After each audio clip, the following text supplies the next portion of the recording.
नहमदुहु व नसल्ली अला रसूलिल करीम अम्मा बाद फ़ऊज़ु बिल्लाहि मिनश शैतानिर रजीम बिस्मिल्लाहिर्रहमानिर्रहीम इय्याका नअबुदु व इय्याका नस्तईन। Thank you, Deputy Speaker Sahab. On the behalf of Pakistan Tehreek-e-Insaf, I warmly welcome Minister for Law from our brother country, Azerbaijan. And from the entire opposition, we value our relationship, and let me assure you that every Pakistani value you and your country to the core. Welcome to the Parliament of Pakistan. Deputy Speaker साहब, बहुत शुक्रिया, आपने 2 से 4 minute का कहा है।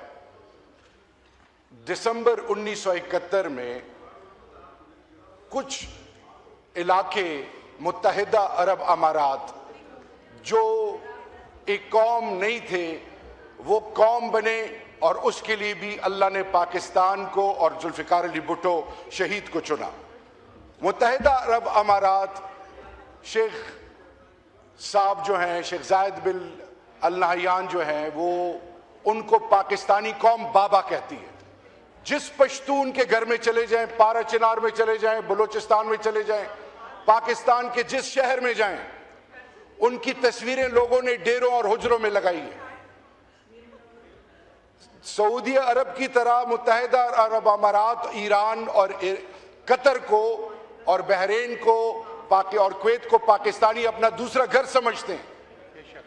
तो मेरा सबसे पहले मुद्दा यह है कि कोहाट के, हंगू और पारा चिनार के और पूरे पाकिस्तान के वो पाकिस्तानी जो रेमिटेंसेस बेचते हैं, जो आपके लिए अपना खून पसीना कुर्बान करके इस पाकिस्तान को सैराब करते हैं, उनके साथ जो रवैया है वो सवालिया निशान है। और मोहसिन नकवी साहब जो हैं, क्रिकेट का तो बेड़ा गर्क कर दिया है, बांग्लादेश से तीसरा टेस्ट हार रहे हैं।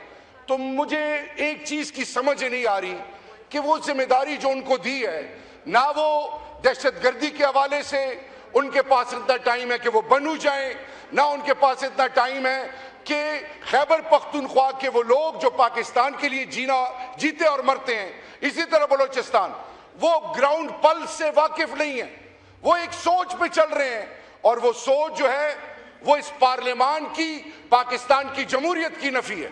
तो मैं आज आपको ये बावर कराना चाहूंगा कि खुदा के लिए diplomatic engagement is the need of the hour. फौरन से पहले यूएई के साथ बात की जाए, और शायद कुछ लोग पाकिस्तान और यूएई के बीच में कुछ ऐसे मसाइल पैदा करना चाह रहे हो, इसको एड्रेस करें, क्योंकि ये पाकिस्तानी कौम आपकी बुनियाद है, फॉरेन इन्वेस्टमेंट नहीं है। महंगाई आसमानों को छू चुकी है, इज्जत नफ्स मजरू हो रही है, और इस दौरान अगर बाहर से पाकिस्तानी जिस तादाद में आ रहे हैं, ये बहुत बड़ा सवालिया निशान है। एक दूसरी चीज, मार्का हक की बात की गई।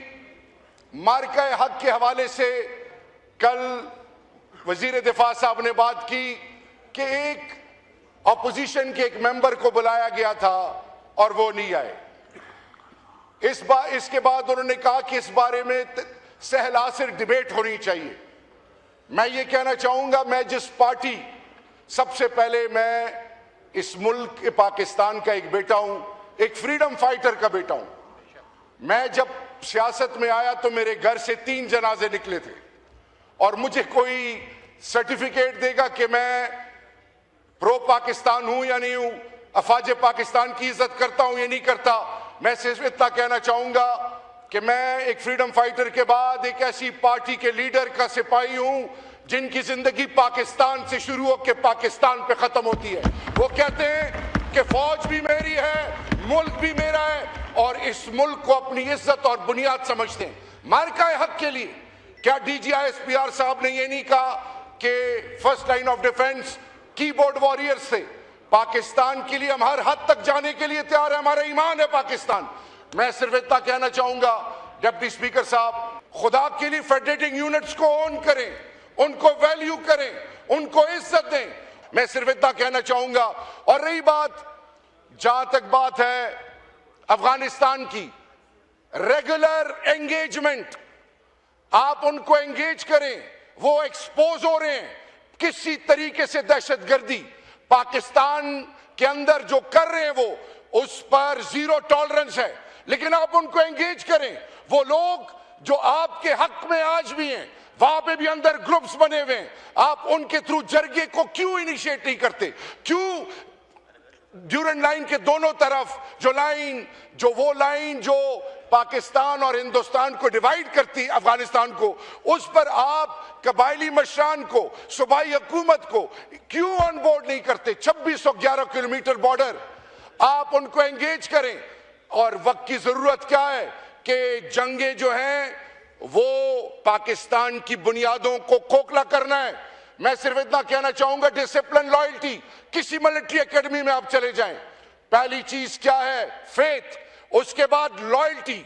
तो मैं आज आपको ये बताना चाहूंगा कि मैं और हमारी पूरी पार्टी पाकिस्तान की बुनियादों और पाकिस्तान की सरहदों के लिए हर हद तक ले जाने के लिए तैयार हैं। ये इसलिए कहना आज मुझे पड़ रहा है, हम पाकिस्तानी हैं, पाकिस्तान हमारा ईमान है, पाकिस्तान हमारी गैरत है। और जितना दर्द शुहदा को है, चाहे वह आर्म फोर्सेस के हैं, मेरे इलाके के पूरे पाकिस्तान, वो पाकिस्तान के माथे का झूमर है, वो हमारा फख्र, मान और गरूर है। उनकी इज्जत और अजमतों को सलाम है। शुक्रिया।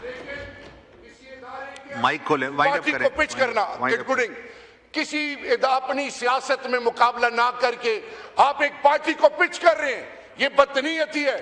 पाकिस्तान जितना पीएमएलएन का है, जितना पीपल्स पार्टी का है, जितना एमक्यूएम का है, जितना जेयूआई का है, एएनपी का है, इतना ही पाकिस्तान तहरीक इंसाफ का भी पाकिस्तान है। आए पाकिस्तान के लिए एक हों, आए पाकिस्तान के तमाम फेडरेटेड यूनिट्स को साथ लेके चलें। आज जो नाराज है उनको गले लगाएं। जनरल जंजुआ का मैं बार बार उनको कोट करता हूं, क्या उन्होंने बलूचिस्तान में एग्जेम्पलरी मेजर्स नहीं लिए? क्या वो लोग जो कि दहशतगर्द बने थे उनको आपने एंगेज किया? उनको शुक्रिया शुक्रिया शुक्रिया। आगे बात आपकी बात आ गई जी। माइक खोले, आखिरी बात। बाकी इदारों में की रोल प्ले कर रहे हैं। आखिर में इतना कहना चाहूंगा कि वो लीडर जो लोगों के दिलों में रहता है, उनकी बीवी और उनको इलाज आप नहीं दे सकते जेन वेलवेल के मुताबिक। 4.5 करोड़ पाकिस्तानी कौम का वो चीफ मिनिस्टर जो कि फेडरेटिंग यूनिट को रिप्रेजेंट कर रहे हैं, हाई कोर्ट उसको इजाजत देती है और आप इसकी तस्लील करते हैं। उनके इमरान खान की बहनें, उनको आप जमीनों पे और रोड पे बिठाते हैं और फिर कभी ठंडा पानी और पता नहीं क्या छोड़ते हैं, कभी वो बेचारियों के साथ क्या क्या रवैया होता है। तो मेरी आपसे रिक्वेस्ट है, कौम की माएं, बहनें, बेटियां, इस कौम की इज्जत और नामूस है, आए एक दूसरे को ऑन करें, आए एक दूसरे को वैल्यू करें। और ये शुक्रिया। मीर मुनव्वर टालपुर साहब।